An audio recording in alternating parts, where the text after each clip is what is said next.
नमस्कार भारत, मैं भगीरी एक बार फिर आपके साथ सेक्टर 86 से लाइव आ चुका हूं। दर्शकों, इस वक्त मौजूद हैं हम रोजगार महोत्सव में। जिस तरीके से हमने आपको थोड़ी देर पहले एक वीडियो दिखाई थी जहां पे कई कंपनियां जो आई हैं और लोगों को रोजगार के अवसर प्रदान करवा रही है।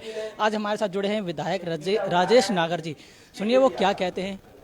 अगर आपके पास टेक्निकल एजुकेशन है तो आप बेरोजगार नहीं रह सकते।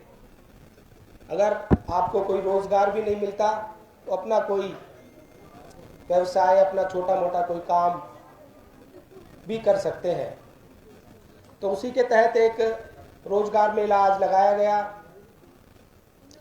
जिससे हमारे यहाँ के युवा साथी जो बेरोजगार हैं उनको रोजगार मिल सके। अभी मेरी बालकृष्ण पांडे जी से बात हो रही थी कि इस तरह के रोजगार मेले, महोत्सव और भी कई जगह लगाएंगे ये। तो एक हमारे तिगांव गांव में भी हम जल्दी इस तरह का एक रोजगार मेला लगाएंगे, जिससे हमारे भाई जो बेरोजगार हैं युवा साथी उनको रोजगार मिले। और मैं मोतीलाल गुप्ता जी का भी धन्यवाद करना चाहता हूं, जो उन्होंने अपने यहाँ अपना इस हॉल को दिया और अपनी जगह दी। और वैसे भी वो सामाजिक कार्य करते रहते हैं, बढ़ चढ़कर गरीब बच्चों की शादी, गरीब बच्चों की पढ़ाई और बहुत सारे कार्य। अभी कोविड में बहुत सारे लोगों को यहाँ से खाना बनकर दिया जाता था, दवाई भी दी जाती थी और काफ़ी सुख सुविधाएं, मतलब यहाँ से उनको सामान दिए जाते थे, जिससे कोविड में जो लोग अपने घरों पे रहते थे उनको कोई दिक्कत ना आए। जो हमारे मजदूर साथी जो रोजगार की वजह से या जिनको काम नहीं मिला था कोविड में, उनके लिए भी बहुत इन्होंने सहायता की। और मैं आप सबका तहे दिल से फिर से धन्यवाद करता हूँ। नरेश नंबरदार का, पार्षद जी का, जो उन्होंने यहाँ बुलाकर मेरा मान किया, सम्मान किया। जय हिंद, जय भारत।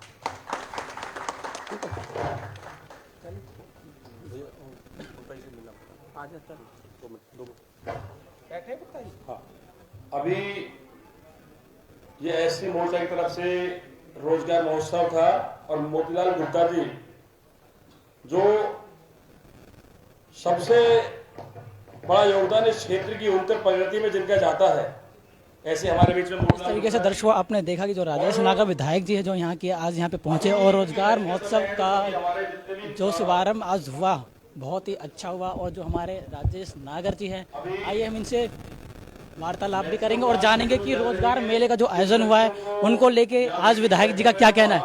सर, हमारे चैनल में आपका स्वागत है। जो आज रोजगार मेले का आयोजन करवाया गया है, इसको लेके आप देशवासियों को क्या संदेश देना चाहते हैं?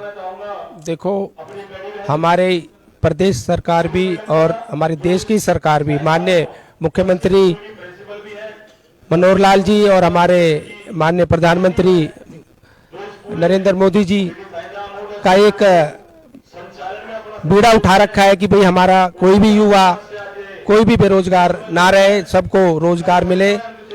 उसी के तहत एक रोजगार मेला यहाँ पर लगाया गया है और आगे भी इस तरह के रोजगार मेले लगाए जाएंगे, जिससे हमारे युवा साथी जो हमारे और बेरोजगार जो यहाँ पर हैं उनको रोजगार मिले और व्यवसाय, रोजगार के अलावा उनको स्किल्ड एजुकेशन की भी हम ट्रेनिंग दे रहे हैं। कई तरह के ITI हमारी एक गांव में बनकर तैयार है और स्किल के लिए एक इंस्टीट्यूट भी हमारा नीमका गांव में चल रहा है, जिससे लोग जो हमारे युवा हैं वो रोजगार देने वाले भी बने, लेने की जगह देने वाले भी बने, जिससे वो 2, 4, 5, 10 या 20, 50, 100 लोगों को भी रोजगार दें।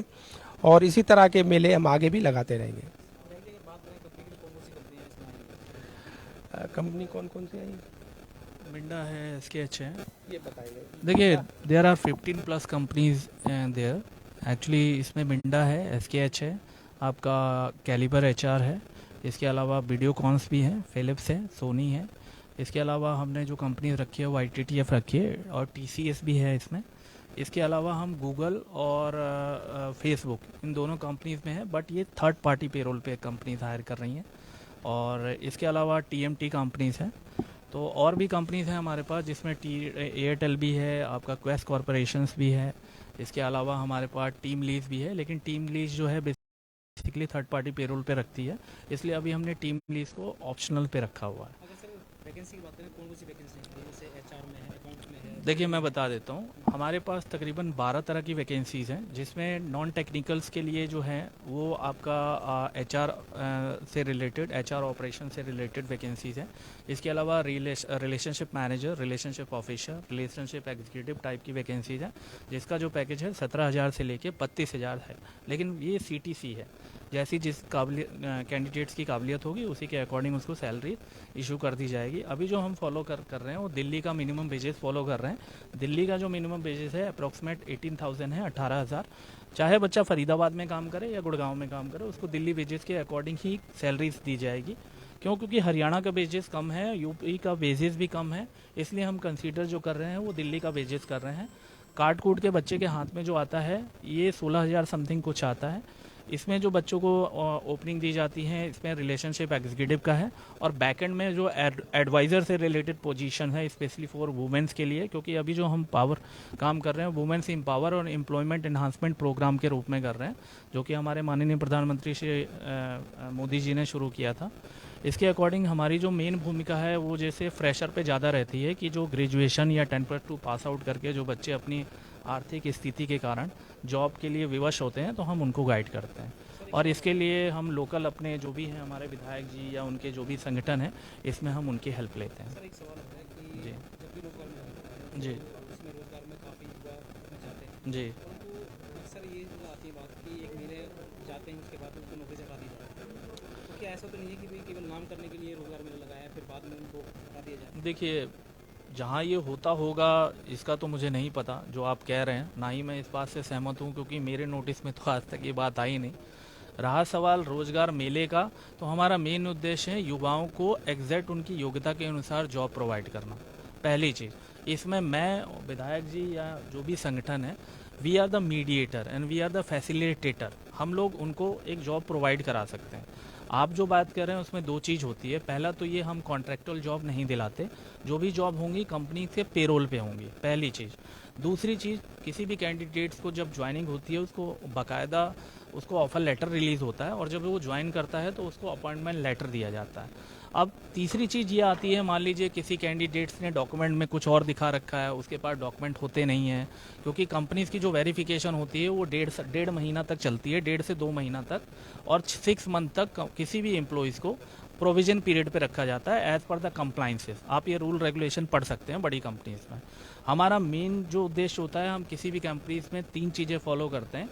कोई भी कैंडिडेट ज्वाइन करे तो उसका PF ESI नंबर होना चाहिए। अगर वो ESI के प्रोटोकॉल को फॉलो नहीं करता, उसकी सैलरी 21,000 से ज़्यादा होती है, तो कंपनीज उसको मेडिकल इंश्योरेंस प्रोवाइड कराती है। ये 3-4 चीज़ें होती हैं, प्लस साथ में एक्सीडेंटल इंश्योरेंस भी होता है। अब अगर उसके डॉक्यूमेंट पूरे नहीं हैं, वेरिफिकेशन में वो फॉल्स पाया गया, या पिछली कंपनीज में उसने गलत डॉक्यूमेंट पेश किए, तो ऐसे कैंडिडेट को तो कंपनी नहीं रखती है। तो ये हमारा एक तरह से वेरिफिकेशन प्रोसीजर फॉलो होता है। जी डेंगू केस लगातार बढ़ रहे हैं, कोरोना भी बढ़ रहा है, लोग क्या संदेश देना चाहते हैं? देखो, पिछले जो हमारा 1.5 से 2 साल जो हमारा गया है, ये एक पूरे विश्व में, पूरी दुनिया में, पूरे वर्ल्ड में एक बहुत बुरा एक समय रहा है, क्योंकि 100 साल के बाद ये बीमारी आई है, इस तरह का त्रासदी आई है। और हमने फर्स्ट वेव को भी हिम्मत से लड़ाई लड़ी, सेकंड वेव को भी हम पार कर चुके हैं, और भगवान ना करे थर्ड वेव आए, उसके लिए भी हम पूरी तरह से तैयार हैं। और जो एक नया ही एक बीमारी जो डेंगू एक आ रही है, उसके लिए भी अब एक मेरे ख्याल 10 या 15-20 दिन में, जैसे ही मौसम बदलता है तो ये बीमारी ख़त्म हो जाएगी। और इस तरह की बीमारी पहले भी आती रही है, और हमारे सरकार और ऊपर फॉगिंग भी कर रही है, और हमारे अधिकारी भी पूरी तरह से मुस्तैद हैं, जो सफाई का भी पूरा ध्यान रख रहे हैं और आगे भी रखेंगे। सर, जैसे कि हमारे चैनल पे कई बार कमेंट भी आते हैं कि रोजगार मेले इसी साल क्यों लगाए गए, क्योंकि कोरोना काल जब से आया, कोरोना काल के बाद से देश में बेरोजगारी आई। लोगों का मानना है कि पार्षद के चुनाव नजदीक है, इसीलिए फरीदाबाद में कई जगह रोजगार के मेले लगाए जा रहे हैं। ऐसे लोगों के लिए आप क्या तर्क संगत कर देंगे? देखो भैया, 1-1.5 साल से कोविड जो चल रहा था, उसकी वजह से रोजगार मेले नहीं लगे, और अब ऑलमोस्ट कोविड समाप्ति की तरफ है, और इसीलिए मेले लग रहे हैं, और आगे भी मेले लगते रहेंगे। ये देखिए, आपकी जानकारी के लिए मैं एक चीज़ बता दूं कि आपने जो ये सवाल पूछा है, ये सवाल तर्क संगत नहीं है। क्यों? क्योंकि रोजगार जो मेले का आयोजन है पिछले 2 साल से लगातार होता आ रहा है। वो अलग चीज़ है कि आपको अभी पता चला है, आप हमें नहीं, जनता को भी पता चला, नहीं कमेंट आते हैं। नहीं, फरीदाबाद में आप पता कर सकते हैं। हमारा पिछला रिकॉर्ड ये कहता है कि हमने 2 साल में कोविड से पहले भी और कोविड के बाद भी, हाँ as per the Covid guideline कि हम बाहर गैदरिंग नहीं कर सकते थे, तो उसके अकॉर्डिंग हमने ऑनलाइन कैंपसेस काफ़ी सारे किए हैं। तो ये कहना अनुचित होगा कि पार्षद के इलेक्शन है जो भी है, क्योंकि हम किसी पार्टी या समुदाय को नहीं सपोर्ट करते हैं, हम यूथ के लिए काम करते हैं। तो जैसे समाज सेवी हैं, विधायक जी हैं, इनका संगठन है, तो ये ऑलरेडी लोगों के लिए ऑलरेडी ज़मीन से जुड़े होकर काम करते हैं। तो इन्होंने हमें अप्रोच किया और हम ये पिछले 2-2.5 साल से ऑलरेडी कर रहे हैं। It's not in Faridabad, it's pan India most probably. तो इसलिए मेरा ये कहना है कि 2-2.5 साल से चल रहा है, लेकिन गवर्नमेंट प्रोटोकॉल के अकॉर्डिंग हम ये मेला की में गैदरिंग नहीं कर सकते थे फिजिकल, इसलिए हमने ये ऑनलाइन चलाया है। तो आगे भी ये निरंतर जारी रहेगा? हमेशा जारी रहेगा जी। आइए बात करेंगे जो नरेश नंबरदार जी जो यहाँ के पार्षद हैं, इनसे बात करेंगे जिन्होंने इस मेले का आयोजन करवाया है। वो इसको लेके क्या कहना चाहेंगे, जानने की कोशिश करेंगे। लाइव बने रहिएगा।